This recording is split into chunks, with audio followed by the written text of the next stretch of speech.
അൽഹംദുലില്ലാഹി വസ്സലാത്തു വസ്സലാമു അലാ റസൂലില്ലാഹി വഅലാ ആലിഹി വസഹ്ബിഹി അൽഫായിസീന ബില്ലാഹി അമ്മാ ബഅദ്.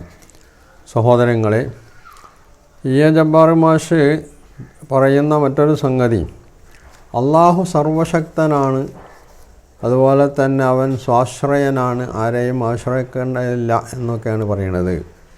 എന്നിട്ടും മനുഷ്യർക്ക് വഹിയ നൽകാൻ അള്ളാഹു മലക്കിൻ്റെ സഹായം തേടുന്നു.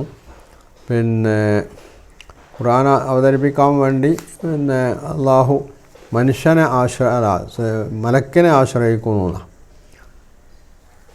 ഇതുവഴി അദ്ദേഹം ഉദ്ദേശിച്ചിട്ടുള്ളത് അള്ളാഹു സർവശക്തനല്ല, അവൻ സ്വാശ്രയനല്ല, അവന് മറ്റൊരാളുടെ ആശ്രയമുണ്ട് എന്ന് സ്ഥാപിക്കാനാണോ?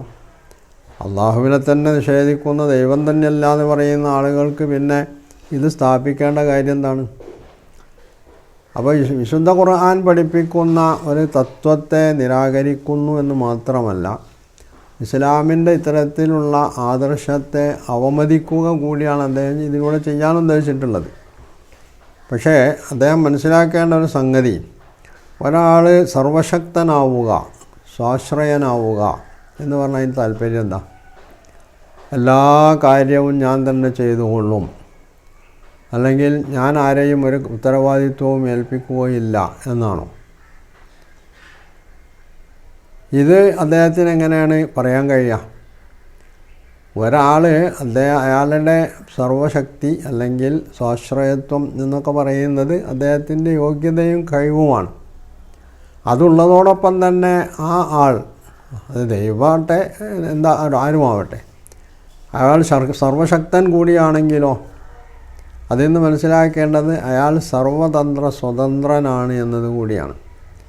സർവതന്ത്ര സ്വതന്ത്രനായിട്ടുള്ള ഒരാൾ, അയാൾക്ക് താൻ ഇങ്ങനെയൊക്കെ കഴിവുള്ള ആളാണെന്നിരിക്കെ തന്നെ താൻ എന്ത് ചെയ്യണം, ആരോട് എന്ത് കൽപ്പിക്കണം, താൻ നടപ്പിൽ വരുത്താൻ ഉദ്ദേശിക്കുന്ന കാര്യങ്ങൾ എങ്ങനെ പ്രാവർത്തികമാക്കണം, ഇത് തീരുമാനിക്കാനുള്ള സ്വാതന്ത്ര്യം അദ്ദേഹത്തിനുണ്ടോ? അതോ അദ്ദേഹത്തിന് സ്വാതന്ത്ര്യം ഇല്ല എന്നാണോ ഈ ജബ്ബാർ മാഷ് പോലുള്ള ആളുകൾ പറയുന്നത്? സ്വാതന്ത്ര്യമുണ്ട് എന്നാണെങ്കിൽ ആ സർവശക്തൻ അവൻ്റെ പൂർണ്ണമായിട്ടുള്ള സ്വാതന്ത്ര്യം ഉപയോഗപ്പെടുത്തിക്കൊണ്ട് അവനൊരു തീരുമാനം എടുക്കുന്നു, അത് അവൻ നടപ്പ് വരുത്തുന്നു. ഇതെങ്ങനെയാണ് അവൻ്റെ സ്വാശ്രയത്വത്തിനും സർവശക്തിക്കും ഒക്കെ എതിരായി വരിക? അവൻ സർവശക്തനാണ്, സ്വാശ്രയനാണ് എന്നതിൻ്റെ തന്നെ ഭാഗമായിട്ടാണ് അവൻ ഈ സ്വാതന്ത്ര്യം ഉപയോഗിച്ചുകൊണ്ട് കാര്യങ്ങൾ നടത്തുന്നത്. ഖുർആൻ ഇത് സംബന്ധിച്ച് പറഞ്ഞ വളരെ അടിസ്ഥാനപരമായിട്ടുള്ളൊരു കാര്യം, മനുഷ്യൻ അല്ലെങ്കിൽ ഈ പ്രപഞ്ചം അത് ദൈവത്തിൻ്റെ, അള്ളാഹുവിൻ്റെ സൃഷ്ടിയാണ്. അപ്പോൾ ഇവിടെ എന്ത് കാര്യം നടപ്പ് വരുത്തണമെന്ന്, എങ്ങനെ നടപ്പ് വരുത്തണം, എപ്പോൾ നടപ്പ് വരുത്തണം, എങ്ങനെ എപ്പോൾ നടപ്പ് വരുത്തണം എന്നുള്ളത് തീരുമാനിക്കാനുള്ളത് അള്ളാഹുവിൻ്റെ അധികാരത്തിലും അവകാശത്തിലും പെട്ടതാണ്. അത് അവൻ നിർവഹിക്കും. എന്നാൽ അള്ളാഹു നടപ്പിൽ വരുത്തുന്ന അവൻ്റെ രീതിയെ സംബന്ധിച്ചോ അവൻ നടപ്പിൽ വരുത്തുന്ന സംഗതികളെ സംബന്ധിച്ചോ അവനെ ചോദ്യം ചെയ്യാൻ അവൻ്റെ സൃഷ്ടികളിൽ ആർക്കും സാധ്യമല്ല. അതിന് മാത്രം അവർ വളർന്നിട്ടില്ല എന്നുള്ളത് തന്നെയാണ് പറഞ്ഞത്. എന്നാൽ സൃഷ്ടികൾ മനസ്സിലാക്കേണ്ടത്, അള്ളാഹുവിൻ്റെ സൃഷ്ടികൾ എന്നുള്ളവർക്ക് ഒരു സൃഷ്ടിയോട് എന്ത് കൽപ്പിക്കാനും നിരോധിക്കാനും ആ സൃഷ്ടാവിന് അധികാരമുണ്ട്. ആ സൃഷ്ടാവ് എന്താണോ കൽപ്പിച്ചത്, നിരോധിച്ചത്, അത് പാലിക്കാനുള്ളത് സൃഷ്ടിയുടെ ബാധ്യതയാണ്. ആ കൽപ്പന പാലിക്കാൻ അവൻ സന്നദ്ധനല്ല എങ്കിൽ തീർച്ചയായിട്ടും അവൻ വിചാരണയ്ക്ക് വിധേയനാവും. ഖുർആൻ ഈ സംഗതി പറയുന്നുണ്ട്, ലാ യുസ്അലു അമ്മാ യഫ്അലു വഹും യുസ്അലൂൻ. സൂറത്ത് അംബിയായിലാണ് ഈ വാക്യമുള്ളത്. അവൻ ചെയ്യുന്നതിനെ സംബന്ധിച്ച് ചോദ്യമല്ല. കാരണം അവനെ ചോദ്യം ചെയ്യുകയാണെങ്കിൽ അവനേക്കാൾ ഉയർന്ന വിധാനത്തിലുള്ള ഒരാൾക്കല്ലേ അവനെ ചോദ്യം ചെയ്യാൻ പറ്റുള്ളൂ. സൃഷ്ടി ഒരിക്കലും സൃഷ്ടാവിനേക്കാൾ ഉയർന്നു നിൽക്കില്ല എന്നുള്ളത് സാമാന്യ ബുദ്ധിയുള്ള ബോധമുള്ള ആർക്കും മനസ്സിലാക്കാവുന്നൊരു സംഗതിയാണ്. അതുകൊണ്ട് ചോദ്യം ചെയ്യാൻ ആരെങ്കിലും ഉണ്ടെങ്കിൽ അത് സൃഷ്ടികളാണ്. ഈ സൃഷ്ടികൾക്ക് സൃഷ്ടാവിനെ ചോദ്യം ചെയ്യാൻ കഴിയില്ല. എന്നാൽ സൃഷ്ടികൾ എന്നുള്ള ആൾക്ക് സൃഷ്ടാവ് സൃഷ്ടികളെ ചോദ്യം ചെയ്യും. ലാ യുസ്അലു അമ്മാ യഫ്അൽ. കാരണം അവനാണ് കൽപ്പിക്കുകയും നിരോധിക്കുകയും ചെയ്യണത്. അവൻ്റെ കൽപ്പനകൾ അംഗീകരിക്കാൻ ബാധ്യസ്ഥനാണ് സൃഷ്ടികൾ. അതിനുവേണ്ടിയാണ് അവൻ സൃഷ്ടികളെ സൃഷ്ടിച്ചിട്ടുള്ളതും. വമാ ഖലഖത്തുൽ ജിന്ന വൽ ഇൻസ ഇല്ലാ ലിയഅ്ബുദൂൻ എന്ന് വിശുദ്ധ ഖുർആൻ പറയുന്നുണ്ട്. ജിന്നിനെയും മനുഷ്യനെയും ഞാൻ സൃഷ്ടിച്ചിട്ടുള്ളത് എനിക്ക് കീഴ്പ്പെട്ട് ജീവിക്കാനാണെന്നാണ്. അപ്പോൾ തന്നെ കീഴ്പ്പെട്ട് ജീവിക്കണം, തൻ്റെ നിർദ്ദേശങ്ങൾ പാലിക്കണം എന്നുള്ള എനിക്ക് ഉദ്ദേശിച്ചുകൊണ്ടാണ് അള്ളാഹു സൃഷ്ടിച്ചിട്ടുള്ളതെങ്കിൽ ആ സൃഷ്ടിയുടെ ബാധ്യതയാണ് സൃഷ്ടാവിനനുസരിക്കാനുള്ളത്. ഇല്ലെങ്കിൽ ആ സൃഷ്ടി ചോദ്യം ചെയ്യലിന് വിധേയനാവും, അതുപോലെ തന്നെ അവൻ ശിക്ഷിക്കപ്പെടുകയും ഒക്കെ ചെയ്യും. ഇത് വച്ചിട്ട് അള്ളാഹുവിൻ്റെ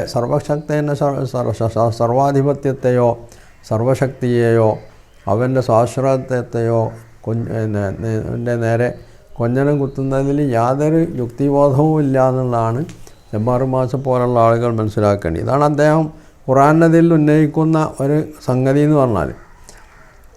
വേറൊന്നും അദ്ദേഹത്തിന് പറയാനില്ലാന്നുള്ളതാണല്ലോ, അതുകൊണ്ട് മനസ്സിലാക്കേണ്ടത്. പിന്നെ അദ്ദേഹം പറഞ്ഞതെന്താ, വളർച്ച പ്രാപിച്ചിട്ടില്ലാത്ത കുത്തും കൊമയൊന്നുമില്ലാത്തൊരു ഭാഷയായിരുന്നു അറബി ഭാഷ എന്നാണ്. ഇതിലൂടെ എന്താ അദ്ദേഹം പറഞ്ഞത് കേട്ടാൽ ലോകത്തുള്ള എല്ലാ ഭാഷകളും അത് വളരെ പുരോഗമിച്ച് അതിനുള്ള എല്ലാ ആശയവിനിമയങ്ങളും എല്ലാ കാലത്തും കുത്തും കൊമയൊക്കെ ഇട്ടിട്ടാണ് നടത്തപ്പെട്ടിട്ടുള്ളതെന്നായിരിക്കണമല്ലോ. ജബ്ബാർ മാഷേ, താങ്കളൊരു മാഷാണല്ലോ. താങ്കൾ ഏത് ഭാഷയെ സംബന്ധിച്ചാണ്, കുറച്ചൊക്കെ താങ്കൾ ഭാഷ പഠിച്ചിട്ടുണ്ടാവുമല്ലോ, ഏത് ഭാഷയാണ് ലോകത്ത് ഇങ്ങനെ പൂർണ്ണാർത്ഥത്തിൽ വളർച്ച പ്രാപിച്ച് എല്ലാ നിലക്കും സംസ്കരിക്കപ്പെട്ട ഒരു ഭാഷയായിട്ട് ലോകത്തുണ്ടായിരുന്നത്? ലോകത്ത് മനുഷ്യർ അവർ തമ്മിൽ ആശയവിനിമയം നടത്തിയിട്ടുള്ളത് ഈ ഭാഷകളിലൂടെ ആയിരുന്നില്ലേ?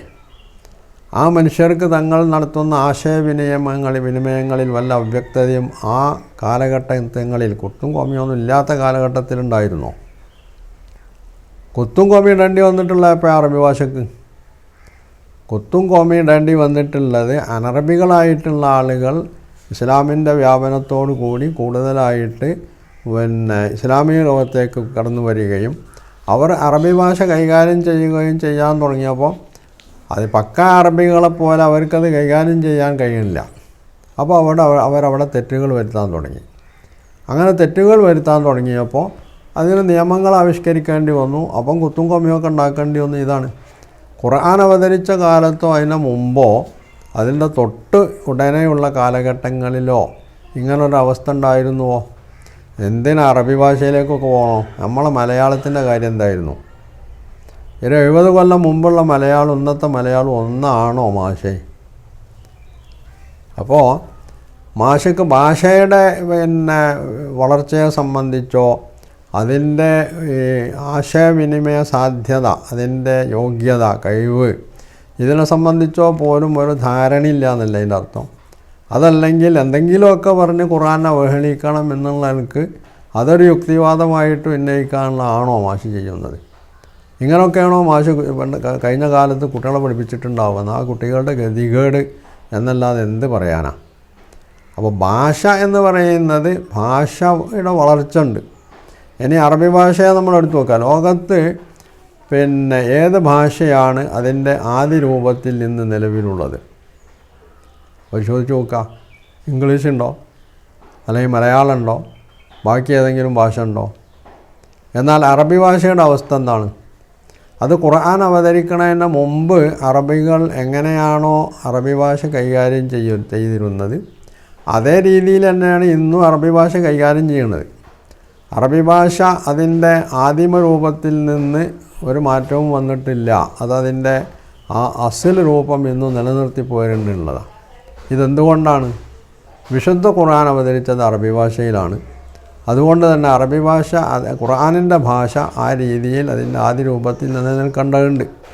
അതോടൊപ്പം അറബി ഭാഷ പുതിയ പുതിയ പദാവലികൾ മറ്റു ഭാഷകളിൽ നിന്ന് സ്വീകരിച്ചിട്ടുണ്ട്, സ്വന്തമായിട്ട് രൂപപ്പെടുത്തിയെടുത്തിട്ടുമുണ്ട്. അങ്ങനെ അറബി ഭാഷ കൂടുതൽ വിപുലപ്പെട്ടിട്ടുമുണ്ട്. എന്നല്ലാതെ അറബി ഭാഷ കുത്തും കോമയില്ലാത്തതായിരുന്നു, അതുകൊണ്ട് ആളുകൾക്ക് അതിലൂടെ നടത്തിയിട്ടുള്ള ആശയവിനിമയങ്ങൾ തിരിയാതെ പോയി എന്നാണ് മാഷ് ഉദ്ദേശിച്ചിട്ടുള്ളതെങ്കിൽ മാഷയുടെ വിവരം വല്ലാത്തൊരു വിവരമാട്ടോ, ഭാഷയെ സംബന്ധിച്ച് വിശേഷിച്ചു. അപ്പം ഇങ്ങനെയൊക്കെയുള്ള യാതൊരു അടിസ്ഥാനവും ഇല്ലാതെ പിച്ചുമ്പയും പറഞ്ഞുകൊണ്ടാണ് ഇദ്ദേഹം ഖുർആനെ വിലയിരുത്തണമെങ്കിൽ അദ്ദേഹത്തിൻ്റെ വിലയിരുത്തൽ വല്ലാത്തൊരു വിലയിരുത്തലായിട്ട് തന്നെയാണ് നമ്മൾ കാണേണ്ടത്. അദ്ദേഹത്തിൻ്റെ വലയിൽ പെട്ടുപോയിട്ടുള്ള ആളുകളുടെ വിവരവും ഇതുപോലൊക്കെ ആയിരിക്കുമല്ലോ ഉണ്ടാവുക. ഏതായിരുന്നാലും അദ്ദേഹത്തിന് അള്ളാഹു ദൈവം നല്ല ബുദ്ധി നൽകട്ടെ എന്ന് പ്രാർത്ഥിക്കേ ഇവിടെ നിർവാഹമുള്ളൂ.